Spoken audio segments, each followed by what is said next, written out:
Gloire au Dieu du Papa Florian qui nous réunit encore ce jour. Bonjour Père de Dieu, très heureux toujours d'être en votre compagnie, de partager les messages de la parole de Dieu, de partager les messages de Dieu.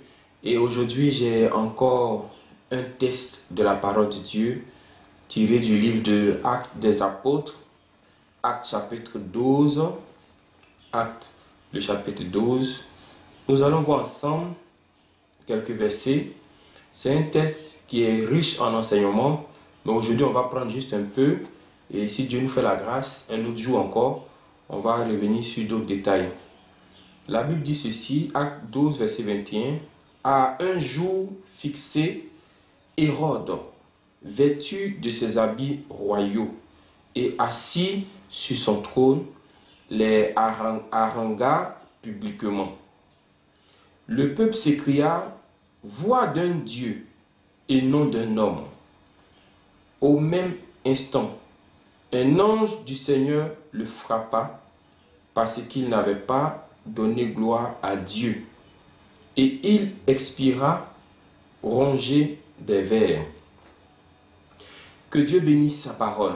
Que Dieu bénisse sa parole. Alors comme j'ai dit, nous allons prendre juste une partie et une prochaine fois, nous allons voir encore d'autres enseignements ou d'autres leçons que Dieu va nous permettre de tirer au travers de ce test.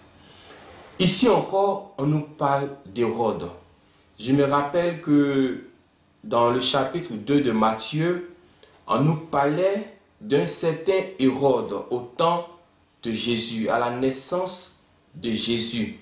Et l'ange est venu, l'ange avait dit à Joseph et à Marie de prendre l'enfant et de fuir, car Hérode en voulait à la vie de Jésus.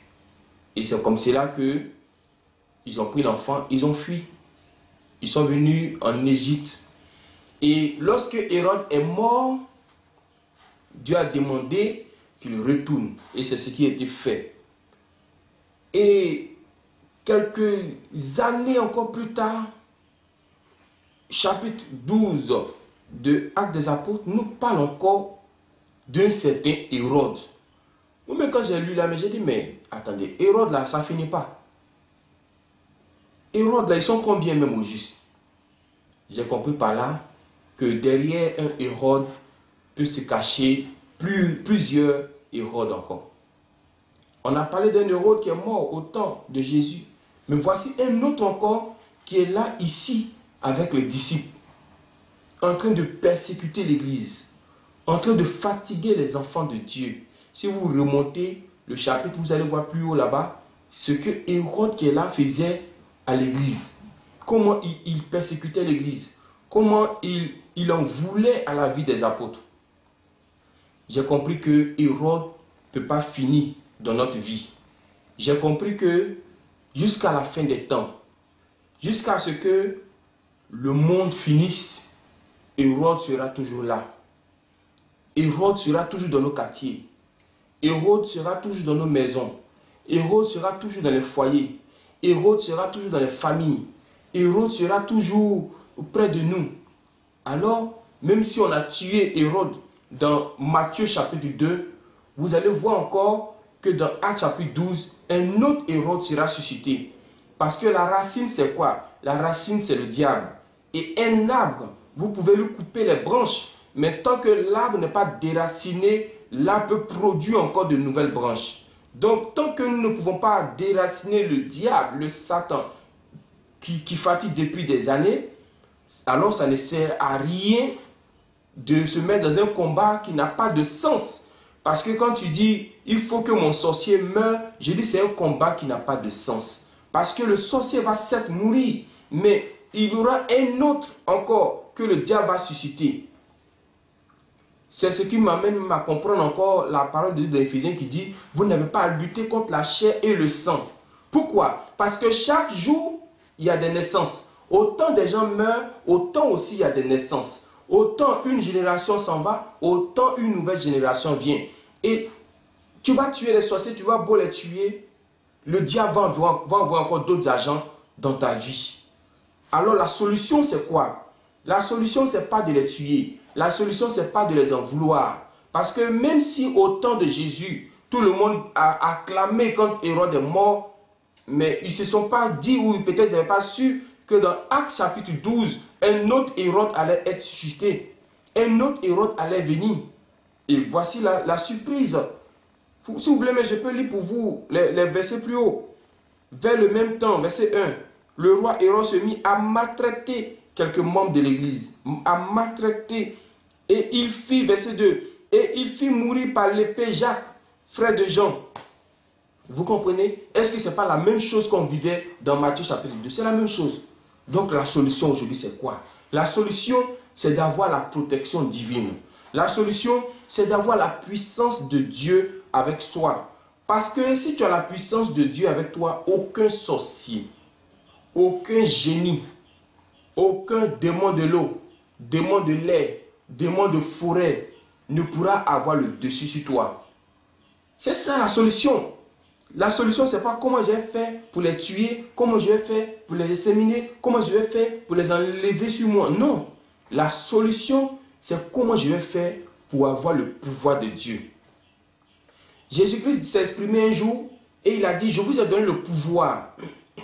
Je vous ai donné le pouvoir de marcher sur les scorpions et sur toute la puissance de l'ennemi. Jésus n'a pas dit, bon, écoutez les gars, bon, c'est fini, j'ai exterminé l'ennemi pour vous. Voilà, bon, vivez une vie peinard, tranquille. Non. Quand on donne un pouvoir à quelqu'un, c'est pour faire quelque chose. Un pouvoir, c'est pour travailler. Un pouvoir doit être exercé. Donc, s'ils donnent le pouvoir, ça veut dire qu'eux, avec ce pouvoir qu'ils ont reçu là, ils doivent travailler. Ils doivent combattre. Un pouvoir est fait pour le combat. Donc, peuple de Dieu, quittons dans les faux combats, quittons dans les combats inutiles, les combats insensés, les combats de la chair, du sang. Dis à Dieu de Papa Florian, si tu marches avec lui, dis-lui de mettre sa force sur toi, de mettre son pouvoir sur toi. Si son pouvoir est sur toi, tu vas voir que tu auras une vie de victoire. Tu auras une vie de victoire. Ils vont venir, oui, ça ne va pas manquer. Et je vous ai dit, tant que vos pieds toucheront la terre, là, ils seront sur vous, ils seront sur nous, ils vont venir. Mais il faudrait que chaque fois quand ils viennent, ils croisent quelque chose. Chaque fois quand ils vont venir sur ta maison, derrière ta fenêtre, quand ils vont rentrer dans le corps de certains de tes enfants, ou bien qu'ils vont rentrer dans le corps de ton collègue, ou bien qu'ils vont rentrer dans le corps de ta collègue, ou bien qu'ils vont rentrer dans le corps de ton frère ou de ta soeur, quand ils vont venir contre toi, il faut qu'ils croisent le pouvoir de Dieu. C'est le pouvoir de Dieu seul qui peut les effrayer. C'est le pouvoir de Dieu seul qui peut les faire fléchir genoux. C'est le pouvoir de Dieu qui peut te protéger, qui peut te garder, qui peut faire que tu vas avoir le dessus sur eux. C'est le pouvoir de Dieu. Ce n'est pas la prière, ce n'est pas le jeûne, parce qu'il y a des gens qui jeûnent que toi, il y a des gens qui prient que toi. Il faut marcher avec quelqu'un qui a reçu vraiment la force divine.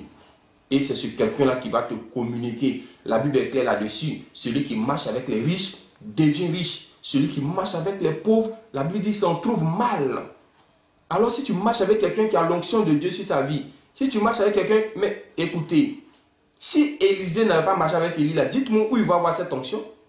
Où il va voir. Si les disciples n'étaient pas avec Jésus là, à quel moment ils allaient avoir le pouvoir de marcher sur les scorpions et sur la puissance de l'ennemi?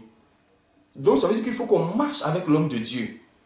Il faut qu'on marche dans sa vision. Il faut qu'on marche dans ses pensées. Il faut qu'on marche, celui d'un mec qui voit tel nous devons voir. Ce qu'il dit, nous disons amen à cela.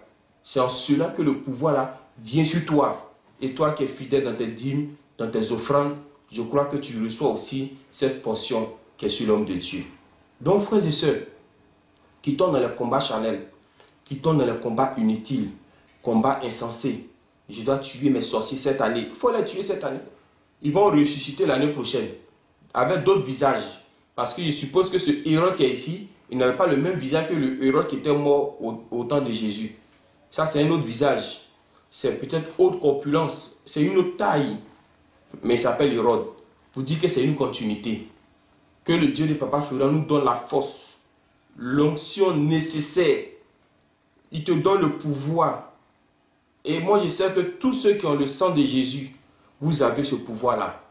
Mais c'est parce qu'il y a certains qui ont des âmes mais qui ne savent pas s'en servir, d'autres mais qui ne veulent pas s'en servir. Évite la peur, évite le doute, évite la colère. Tu vas voir que tu vas travailler avec le pouvoir de Dieu. Que Dieu nous bénisse au nom de Jésus.